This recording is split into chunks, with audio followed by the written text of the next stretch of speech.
The last camel collapsed at noon.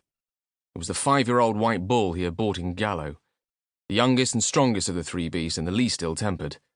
He liked the animal as much as a man could like a camel, which is to say that he hated it only a little. They climbed the leeward side of a small hill, man and camel planting big clumsy feet in the inconstant sand, and at the top they stopped. They looked ahead, seeing nothing but another hillock to climb, and after that 1,000 more, and it was as if the camel despaired at the thought. Its forelegs folded, then its rear went down, and it crouched on top of the hill like a monument, searing across the empty desert with the indifference of the dying. The man hauled on its nose rope. Its head came forward and its neck stretched out, but it would not get up. The man went behind and kicked its hindquarters as hard as he could 3 or 4 times. Finally, he took out a razor-sharp curved Bedouin knife with a narrow point and stabbed the camel's rump. Blood flowed from the wound, but the camel did not even look round. The man understood what was happening. The very tissues of the animal's body, starved of nourishment, had simply stopped working like a machine that has run out of fuel. He had seen camels collapse like this on the outskirts of an oasis, surrounded by life-giving foliage which they ignored, lacking the energy to eat. There were 2 more tricks he might have tried. One was to pour water into its nostrils until it began to drown. The other, to light a fire under its hindquarters. He could not spare the water for one, nor the firewood for the other. And besides, neither method had a great chance of success. It was time to stop, anyway. The sun was high and fierce. The long Saharan summer was beginning, and the midday temperature would reach 110 degrees in the shade. Without unloading the camel, the man opened one of his bags and took out his tent. He looked round again, automatically. There was no shade or shelter in sight. One place was as bad as another. He pitched his tent beside the dying camel, there on top of the hillock. He sat cross-legged in the open end of the tent to make his tea. He scraped level a small square of sand, arranged a few precious dry twigs in a pyramid, and lit the fire. When the kettle boiled, he made tea in the nomad fashion, pouring it from the pot into the cup, adding sugar, then returning it to the pot to infuse again, several times over. The resulting brew, very strong and very treacly, was the most reviving drink in the world.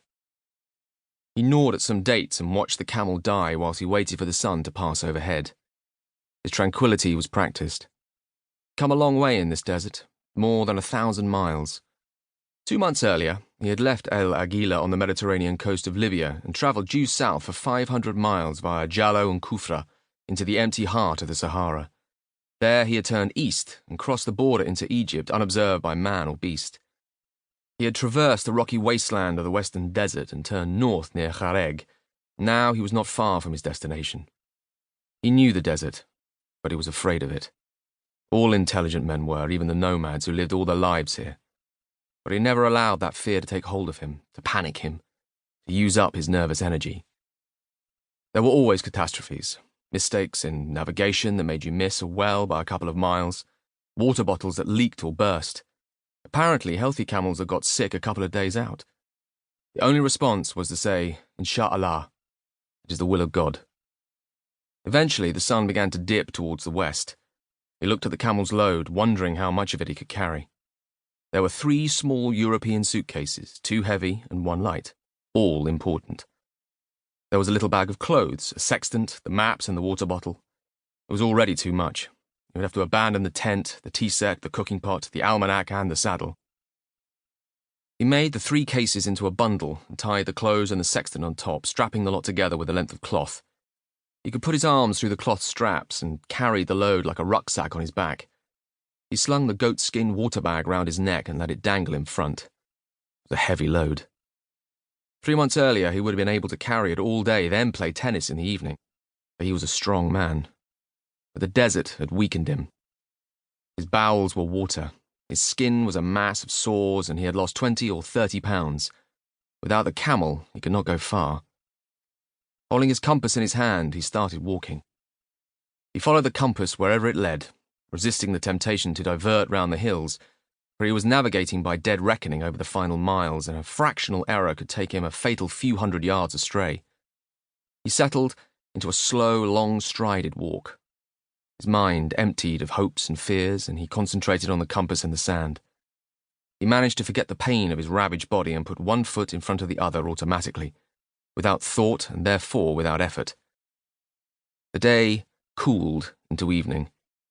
The water bottle became light around his neck as he consumed its contents. He refused to think about how much water was left.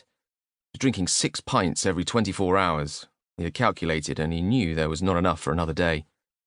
A flock of birds flew over his head, whistling noisily.